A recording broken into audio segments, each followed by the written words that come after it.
Frontline Updates, where we delve deep into military strategies and updates from conflict zones.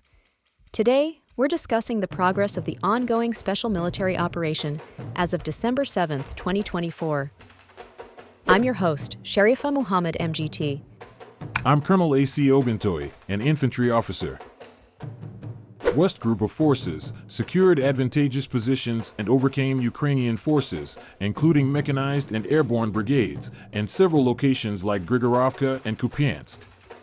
This group repelled 11 counterattacks, with the enemy suffering substantial casualties and losses in heavy weaponry, including tanks and howitzers. Welcome to Frontline Updates, the podcast that brings you the latest insights from the global stage. I'm your host, and today we're joined by Colonel A.C. Oguntoye, who will provide an update on the ongoing special military operation. Thank you for joining us, Colonel Oguntoye. Thank you for having me. It's an honor to provide this briefing to your audience. Let's start with the North Group of Forces. What's the situation in the Kharkiv direction? In the Kharkiv direction, our North Group defeated Ukrainian territorial defense brigades and border detachments in areas such as Tycho, Vovchansk, and Lipsy. Additionally, we repelled 2 counterattacks by Ukrainian assault groups.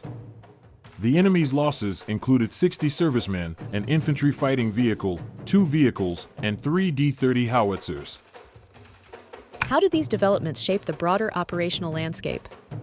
These victories strengthen our control over strategic areas and disrupt the enemy's ability to coordinate counteroffensive efforts effectively. Moving on to the West Group of Forces, what progress has been made there? The West Group occupied more advantageous positions and successfully engaged Ukrainian mechanized and airborne brigades, as well as territorial defense units. Key locations included Grigorovka, Kupiansk, and Torskoy. In this sector, we repelled 11 counterattacks, inflicting losses of 490 Ukrainian servicemen, a tank, several armored combat vehicles, and artillery, including Western-made howitzers such as the 155mm FH-70 and 105mm M119. Were there any notable strategic gains beyond manpower losses? Yes, these operations have further solidified our control over critical positions, denying the enemy key logistical and defensive opportunities. What updates can you provide on the Southern Group of Forces? The Southern Group improved their tactical positions in areas like Ulikli, Kurakovo, and Dagnoy.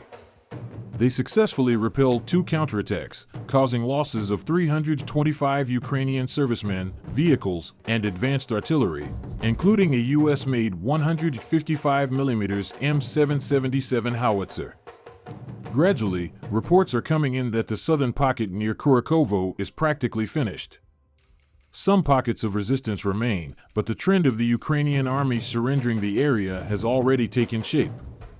And this means that the city itself does not have long to go. And what about the Center Group? The Center Group made significant progress by advancing deeper into enemy defenses and liberating Berezki in the Donetsk People's Republic. They defeated mechanized and marine brigades in areas such as Dzержinsk and Cherbanovka. We also repelled 10 counterattacks, with Ukrainian forces losing over 525 servicemen, armored vehicles, and artillery pieces. Let's discuss the East Group of Forces. What's the latest there?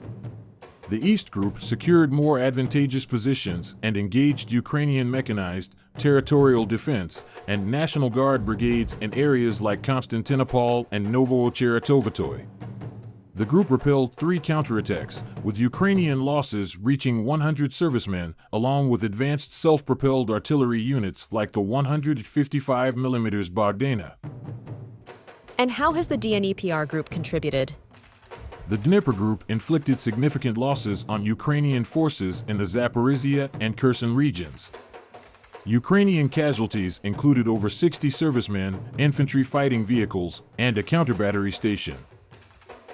How have air and missile operations supported these efforts?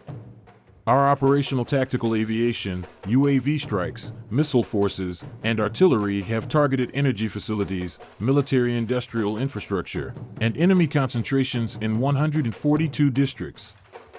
These strikes disrupt the enemy's logistics and operational capabilities. Any notable achievements in air defense?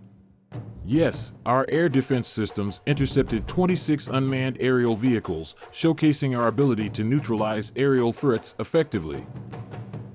Air defense and naval operations play a significant role. What updates do you have on that front? An unmanned boat of the Ukrainian armed forces was moving along the Dnieper. The sea drone was carrying a bunch of explosives, which detonated after a strike from a Russian drone. How critical are these defenses to the overall operation? And why use archival footage?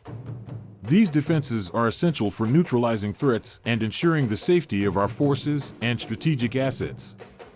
The commander of the Ukrainian Navy has released archival footage of missile strikes against Russian rigs located at gas condensate fields in the Black Sea, northwest of Crimea.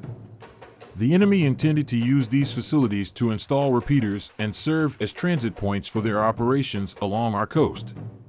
It is likely that the enemy released these archived images following yesterday's unsuccessful attack in the Kerch direction, essentially presenting old information as new. Notably, the recording was shared on American and closed Russian Facebook, indicating that the target audience is the Ukrainian Navy.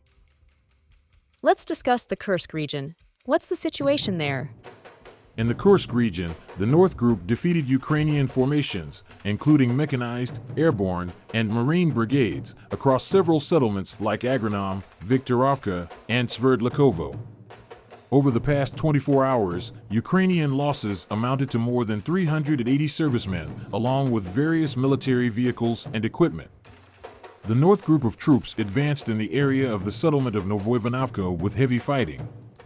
The Ukrainian armed forces twice tried to transfer reinforcements from the settlement of Viktorovka, but came under heavy artillery and drone fire. Fierce fighting continues in the area of the settlement of Plakovo, our troops' resources write. On the other hand, a number of sources report successes of the Russian armed forces in the settlement itself. How does the collapse of Assad's army in Syria compare to the events in Afghanistan? The collapse of Assad's army resembles and even exceeds the Taliban's offensive in Afghanistan during the American withdrawal, as the Syrian army is disintegrating, fleeing, and leaving everything behind. The most pressing concern is not Assad's fate or various coordination efforts, but rather what will remain for us in the aftermath of this collapse. After 10 years of involvement, significant loss of Russian soldiers, billions spent, and extensive military resources used, there must be accountability for these sacrifices, particularly from those in command. The Syrian experience refers to the tactics we've adopted, such as battalion tactical groups moving in columns. However, these tactics have proven ineffective against a real enemy, which does not forgive such mistakes. What challenges have arisen in our military strategy? We needed to reassess our tactics and strategy due to setbacks in the special military operation, despite resistance from critics, including bloggers who advise from the sidelines. To improve our standing, it is vital to maintain control over Latakia and Tartus, utilizing our military and special operations forces effectively without interference from Syrian intelligence or bureaucracy. The Latakia People's Republic and the free port of Tartus are crucial for salvaging what remains of Syria and safeguarding our own interests. We should have prepared for this scenario much earlier, as it may now be too late. The challenges facing the Syrian Arab army highlight that a superficial peace can lead to serious consequences if the enemy is not decisively defeated. Colonel, thank you for providing such a detailed briefing on the current military situation. Your insights are invaluable to our understanding of the conflict's dynamics. And thank you to our listeners for tuning in. Join us next time as we continue to provide up-to-date coverage on global military affairs. Stay with us for more updates and expert analyses on global defense and security issues. Stay informed, stay secure. Thank you. According to the Wafa news agency, at least 26 people have been killed in Israeli airstrikes on the Nuseirat refugee camp in central Gaza. Among the deceased are 6 children and 5 women. Additionally, Gaza's civil defense reported that the Indonesian hospital was targeted in an attack in Beit Lahia, located in northern Gaza.